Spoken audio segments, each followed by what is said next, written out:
नमस्कार मित्रांनो, पोलीस पाटील भरती 2025 जालना जिल्ह्यासाठी त्याची नोटिफिकेशन काल आलेली आहे. त्या संदर्भात आपण आता बघूया. व्हिडिओ बघण्याआधी व्हिडिओला लाईक अँड सबस्क्राईब करा. चला तर बघूया.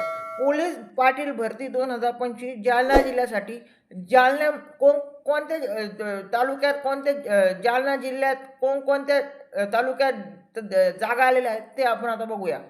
जालनामध्ये 185, आंबडमध्ये 183, त्यानंतर परतूरमध्ये 153, त्यानंतर भोकरदनमध्ये 201, असे एकूण 722 पोलीस पाटील भरती 2025 जालना जिल्ह्यासाठी आलेली आहे.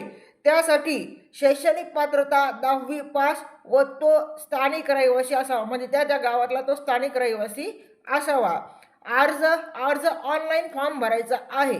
त्यानंतर ते ऑनलाईन अर्ज करण्याची शेवटची तारीख 30 सप्टेंबर आहे. त्यानंतर त्याची परीक्षा ही 12 ऑक्टोबर रोजी होईल. धन्यवाद.